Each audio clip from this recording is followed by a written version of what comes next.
Chers lecteurs, bonjour, bonsoir, selon l'heure à laquelle vous regarderez cette vidéo. Aujourd'hui, j'ai envie de vous faire une petite leçon de géopolitique. Voyez-vous, autour de moi, beaucoup ont du mal à comprendre ce qui se passe dans le monde. Certains y voient un véritable capharnaüm, pour rester poli. Souvent, avec mes connaissances, j'explique clairement avec mes mots ce qui se passe réellement. Cependant, après quelques recherches, j'ai trouvé un article très bien écrit dont je me suis inspiré, pour vous lire ce texte aujourd'hui. Vous trouverez le lien du document original dans la description de cette vidéo qui, je l'espère, vous aidera à y voir plus clair à votre tour. Pour cela, j'ai besoin de vous projeter dans l'histoire. Le dollar américain est une monnaie unique car depuis le début des années 70, il est utilisé à quelques exceptions près pour acheter et vendre du pétrole sur les marchés mondiaux. Avant 1971, le dollar américain était officiellement indexé sur la valeur de l'or. Sauf que les États-Unis disposaient en tout et pour tout de 3,2 millions de dollars, alors que les banques américaines, d'après le FMI, disposaient de 14 millions de dollars de liquidités. Traduction, la Réserve fédérale a imprimé plus d'argent qu'elle ne pouvait réellement garantir. En 1971, dans ce qui est devenu plus tard le choc Nixon, le président Nixon a complètement supprimé les talons or du dollar. L'argent est fabriqué littéralement sur demande. Ainsi, les banques américaines accordent des prêts sur de l'argent qu'elle n'a pas. En clair, des chèques en bois légalisés, tout cela sur la surveillance de la Banque fédérale, qui est en fait un rassemblement des plus grosses fortunes mondiales, comme les Rothschild et autres Rockefeller. Maintenant, pour rendre les choses encore plus intéressantes, ces prêts ont des intérêts attachés. Mais l'argent pour payer ces intérêts n'existe pas dans le système. En conséquence, la somme de la dette totale est toujours supérieure à la somme d'argent en circulation. Et pour pouvoir subsister, l'économie doit sans cesse croître. En 1973, sous couvert de la crise artificielle du pétrole dans l'OPEP, l'administration de Nixon a entamé des négociations secrètes avec le gouvernement d'Arabie Saoudite pour établir ce qui est depuis appelé le système de recyclage du pétrodollar. En vertu de l'accord, les Saoudiens ne vendraient leur pétrole qu'en dollars américains et devraient investir la majorité de leurs profits pétroliers excédentaires dans les banques américaines et les marchés de capitaux. Le FMI devrait alors utiliser cet argent pour faciliter les prêts aux pays importateurs de pétrole qui avaient des difficultés à assumer l'augmentation des prix du baril. Le paiement et les intérêts sur ces prêts seraient évidemment libellés en dollars américains. Cet accord a été formalisé dans la Commission américano-saoudienne sur la coopération économique, mise en place par Henry Kissinger, le secrétaire d'État de Nixon en 1974. Le système a été élargi en 1975 pour inclure le reste des membres de l'OPEP. La Réserve fédérale est depuis libre d'augmenter les réserves monétaires à volonté. La demande toujours croissante du pétrole permet d'éviter l'abandon du dollar. Le dollar est passé d'une monnaie indexée sur l'or à une monnaie soutenue par l'or noir. Il est également devenu premier produit d'exportation des USA. Pour les États-Unis, c'est une affaire primordiale. Les dollars sortent soit en tant que papier ou chiffres dans un système informatique, tandis que des produits et des services réels et tangibles entrent. Cependant, pour le reste du monde, ce n'est qu'une forme très sournoise d'exploitation.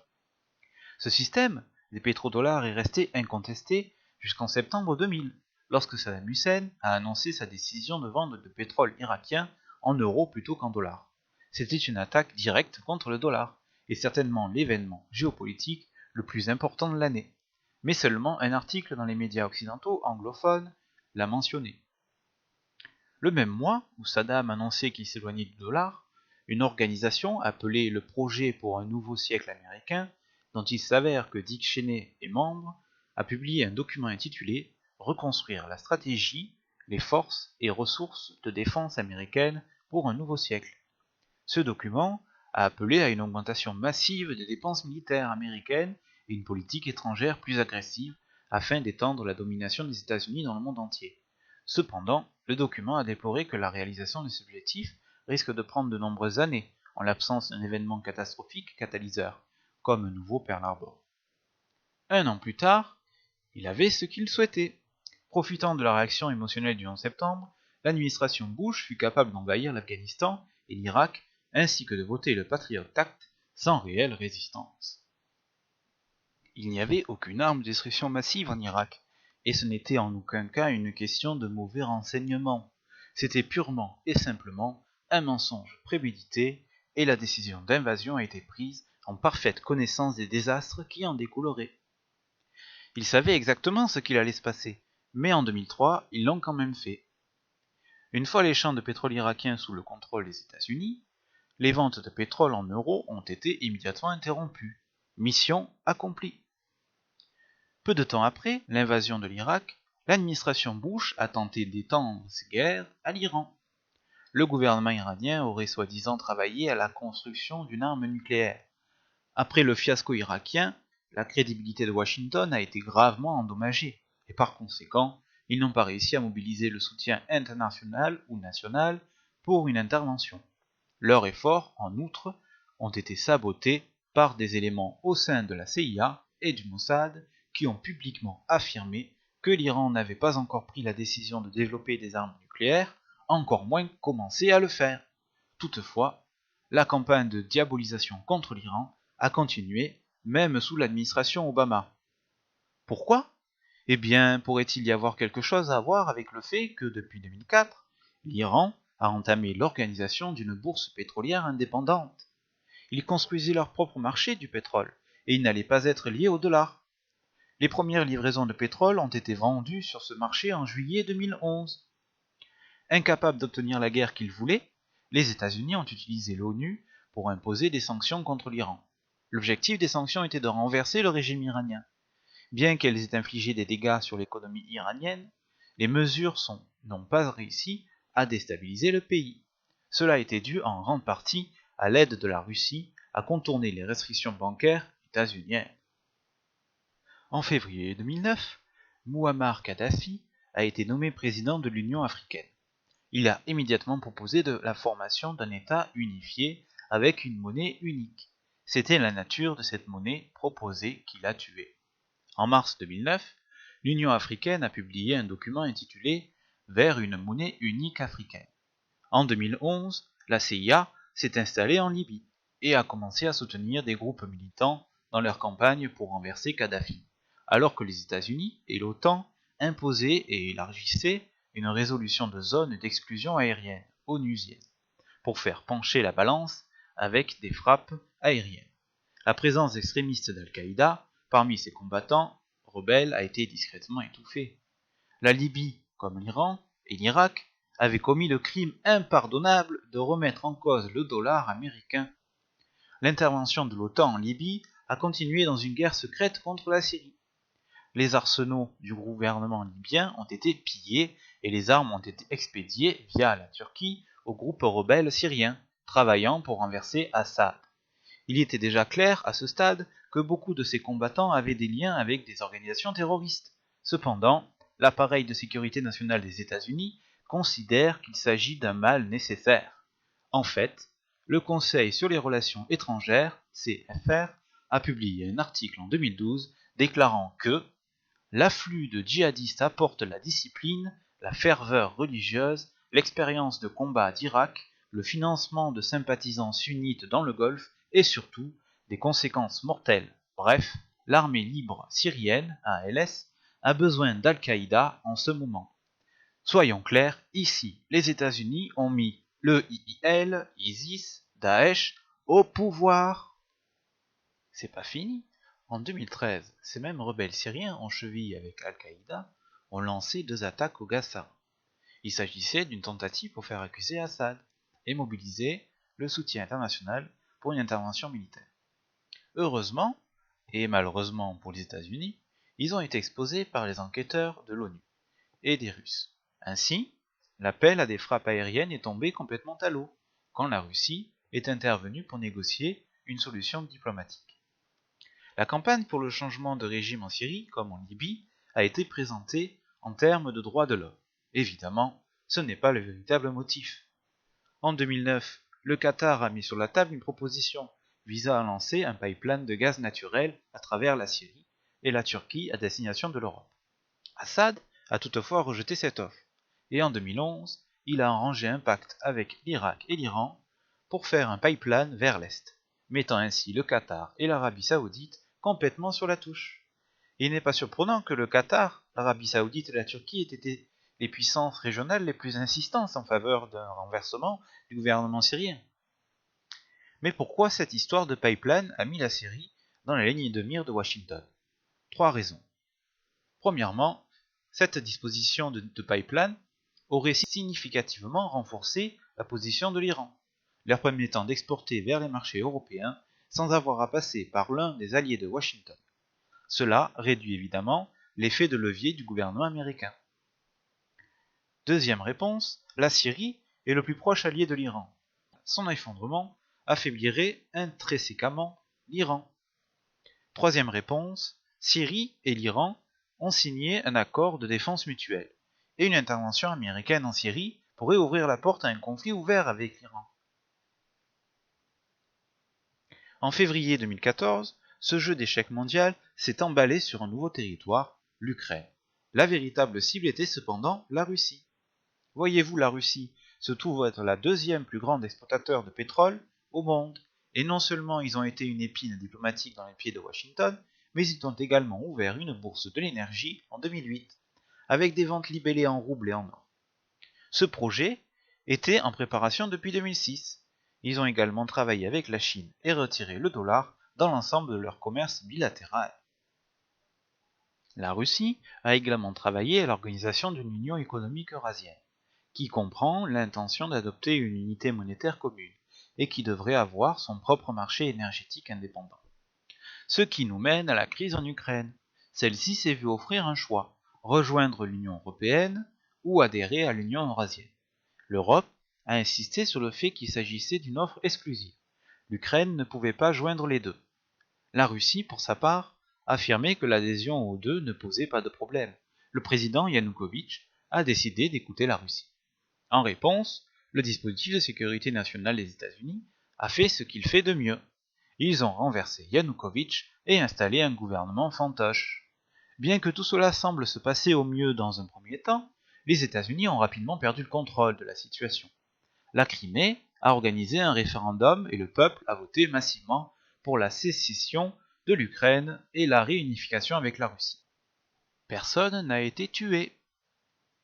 Mais l'Occident a immédiatement maquillé l'événement comme un acte d'agression russe, et cela est devenu dès lors de leitmotiv. La Crimée est importante sur le plan géostratégique en raison de sa position sur la mer Noire, qui permet la projection de la puissance navale russe dans la Méditerranée. Elle a également fait partie du territoire russe pour la plupart de l'histoire récente.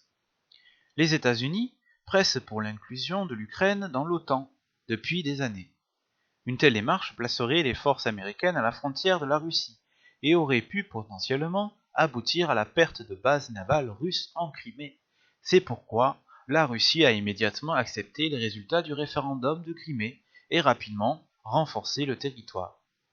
Pendant ce temps, dans l'est de l'Ukraine, 2 régions ont déclaré l'indépendance de Kiev et ont tenu leur propre référendum. Les résultats sont évidemment quasi unanimement en faveur de l'indépendance.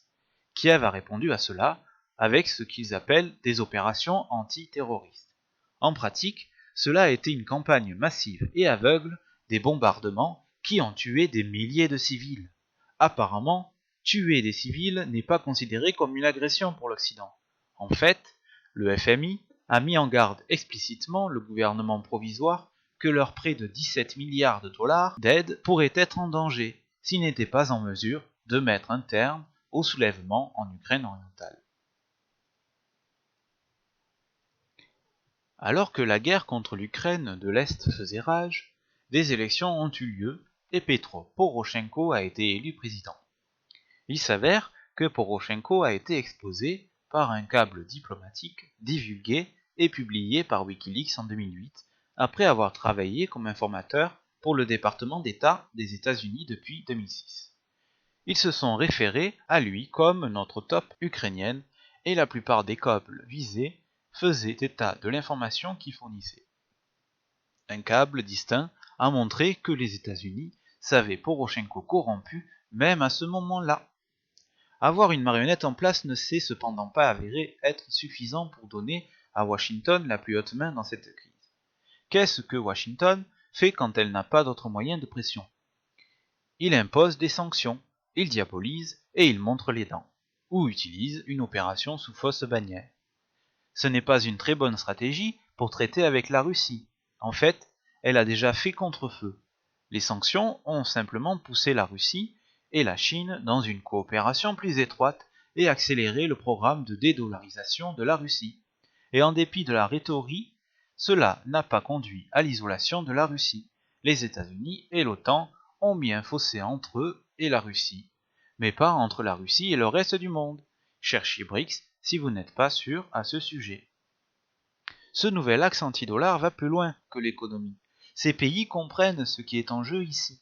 C'est pourquoi, dans le sillage de la crise ukrainienne, la Chine a proposé un nouveau pacte de sécurité eurasienne qui inclurait la Russie et l'Iran.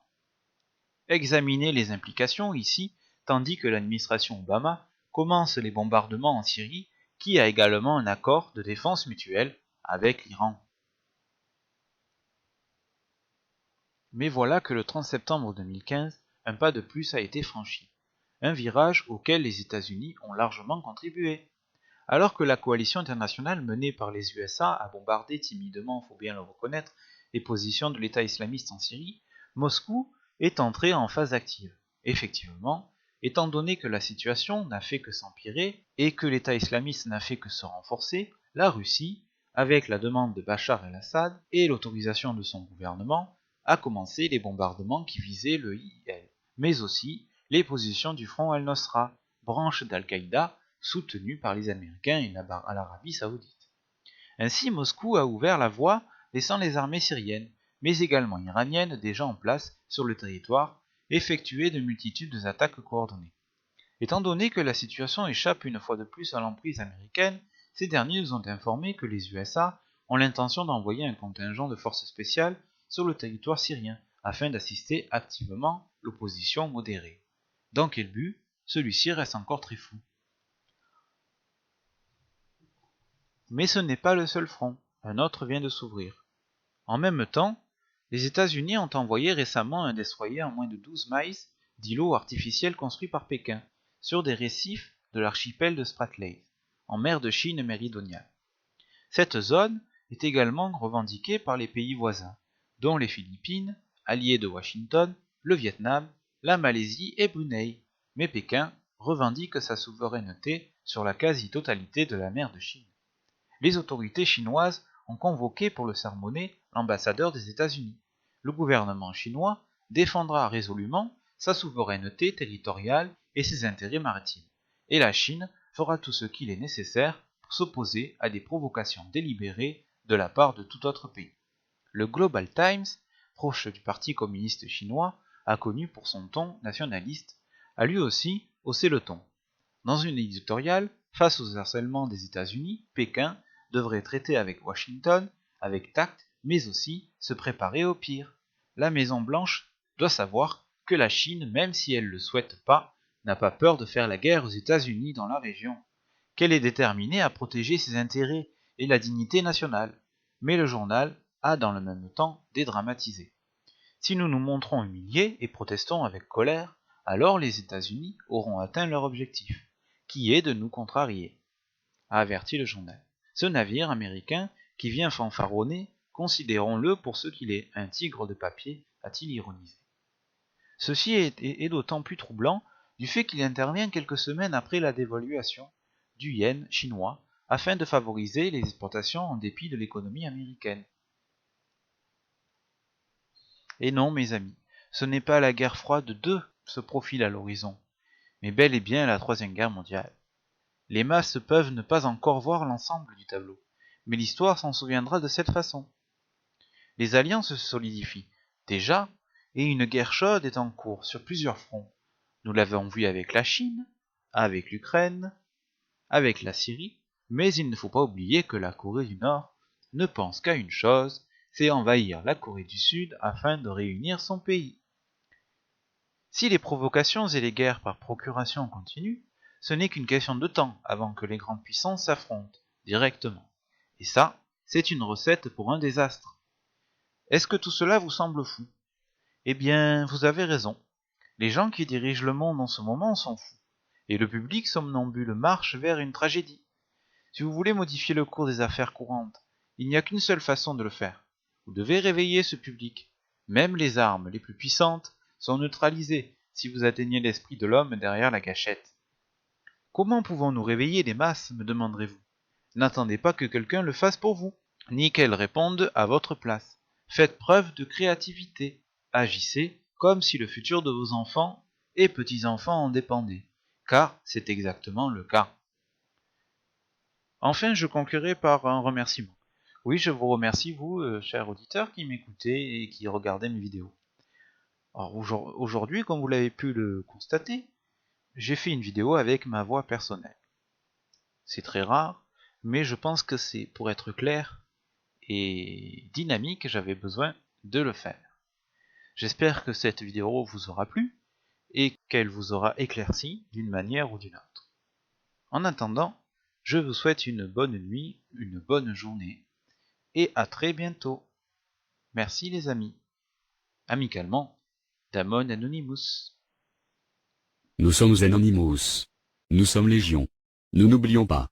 Nous ne pardonnons pas. Redoutez-nous.